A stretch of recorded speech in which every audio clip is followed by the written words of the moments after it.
in this problem, it kind of does things to your mind because you see the picture of g of x and you want to say things about the graph based on that. But g of x is not actually what we care about here. So in this problem, let's say in part A, let's say that g of x is the first derivative of f of x. So our actual function is some f of x over here. And maybe it looks like this or this or this. We have no idea what it looks like.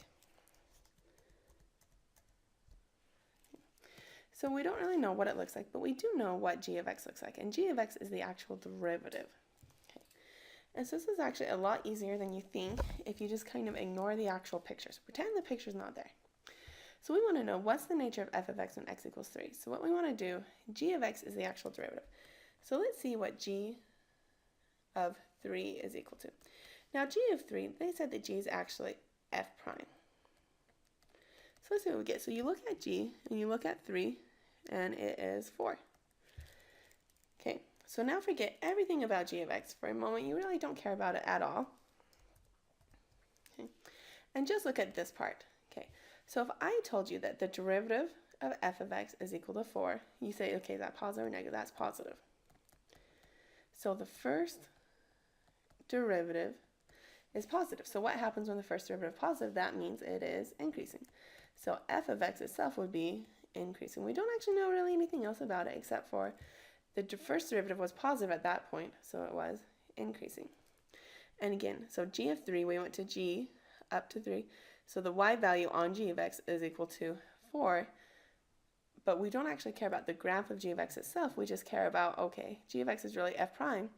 And so f prime at 3 would be 4, which is a positive first derivative, so that means it's increasing. And for b, now they completely change it. So again, you really try to not think too much about the actual picture. And says, well, what if g of x is now equal to the second derivative of f of x? So now figure out what it is at 1. So g of 1 is equal to, so you go to 1, g of 1 is equal to 0. Okay, that's a little bit interesting. But this is actually the second derivative, because they said, what if it's the second derivative of f of x? So the second derivative is equal to 0. Okay, so let's draw a number line. Here's the 0, and this is again your second derivative. What does second derivative tell you? Second derivative tells you concavity. And when the second derivative is equal to 0, that means it's a possible inflection point.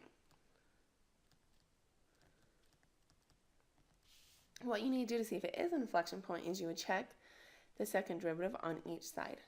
So you say, okay, well, what is it at, say, -1? Oh, sorry, this should be a 1. That's our actual g value. And so let's plug in maybe a 0 and a 2. So what we do is we look at this g of x at 0. It looks like we're at -5. So f double prime at 0 equals -5, or that's g prime, g at 0. And so it's negative, and negative means it's concave down. Okay, and then you pick a point on the other side, like 1, or 2, I guess. We said 2, so you go to 2, and it looks like we're at 3.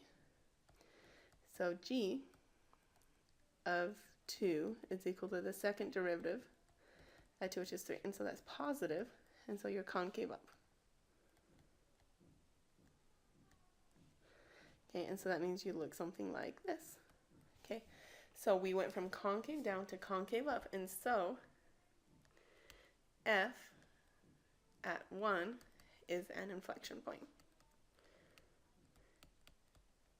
So as far as the actual graph of g of x, that means absolutely nothing to us as far as what f of x looks like, except for we can use that to find the g values. And then from the g values, you say, okay, that was my first derivative is positive, so that tells me I'm increasing. Or down here, my second derivative is 0, that means a possible inflection point.